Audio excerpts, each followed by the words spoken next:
et dans le cadre de la libre expression citoyenne. 1. 2.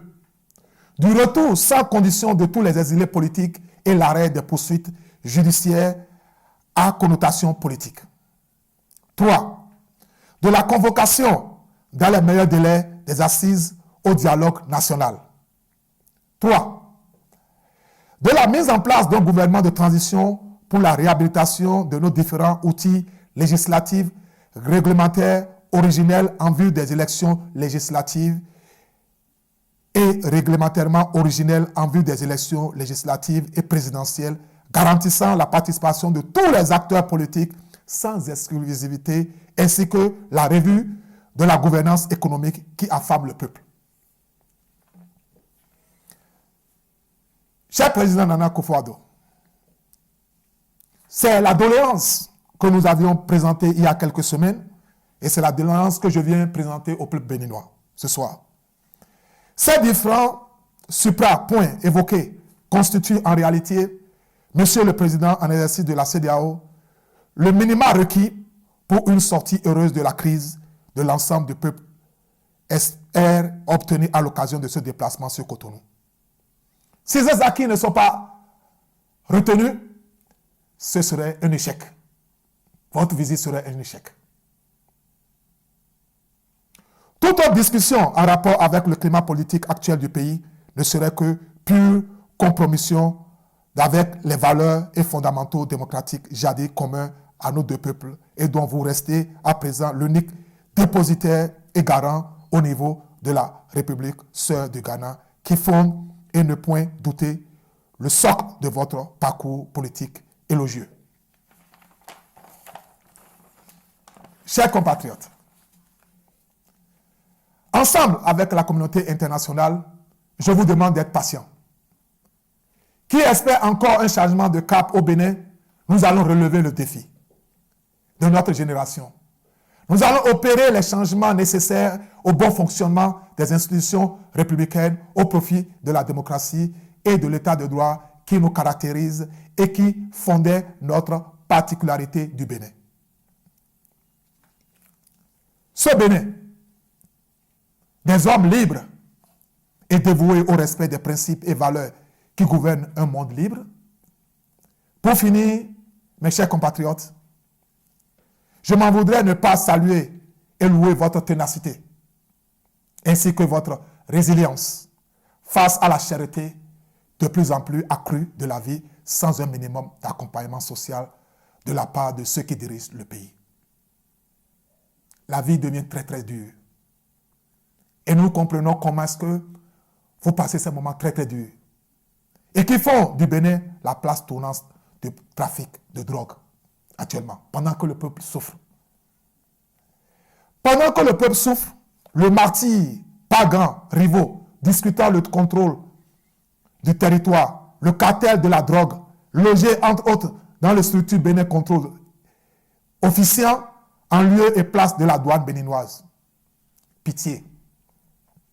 Et dans d'autres entités sécuritaires du pays, opèrent en toute complicité avec la couverture des dirigeants au plus haut niveau de l'État. Tel en est le cas avec les impôts.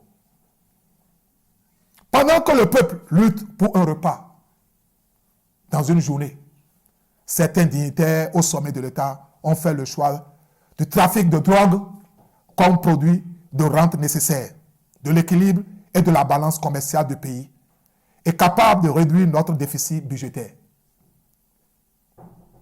Puisqu'ils savent qu'ils n'ont plus de manœuvre, ils veulent se mettre dans l'incohérence.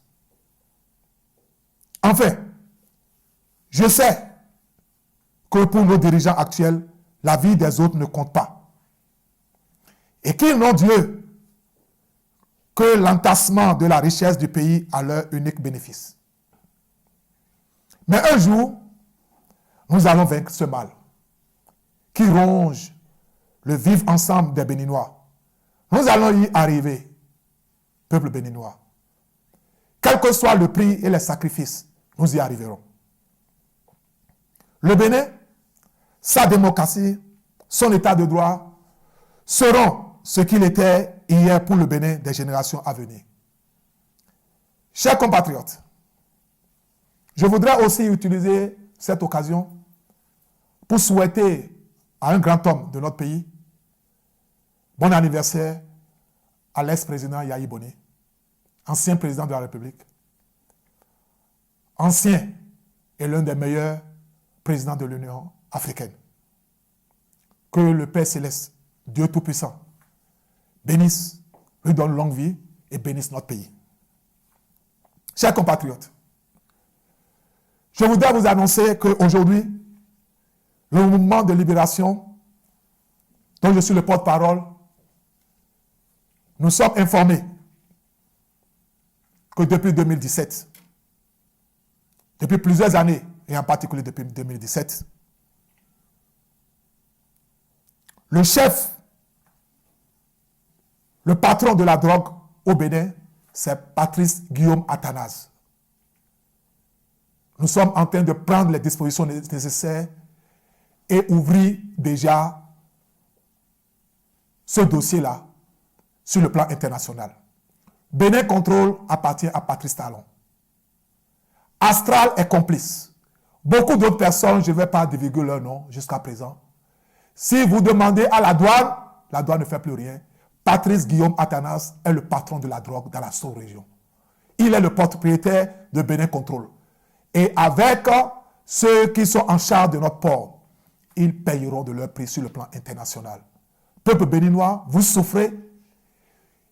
Le président, ce disant président Patrice Talon, pense qu'avec la drogue, il va réduire le déficit de notre pays. Ça ne se fait pas comme ça. Le grand patron de la drogue dans notre pays, je vous annonce ce soir, c'est Patrice Talon. Et nous ferons de tout pour nous plaindre sur le plan international. Nous avons toutes les informations nécessaires et nous allons presser jusqu'à présent, nous allons informer toutes les institutions sur le plan des États-Unis. Il y a déjà 3 visites des institutions internationales dans le pays où le gouvernement a refusé la responsabilité. Je vous annonce aujourd'hui que le barreau de la drogue dans la sous-région, c'est Patrice Guillaume Athanase Talon, qui doit se retrouver et être arrêté par les institutions internationales. Vive le Bénin, vive la lutte pour le rétablissement des droits humains, constitutionnels, de la démocratie, vive le peuple. Je vous remercie.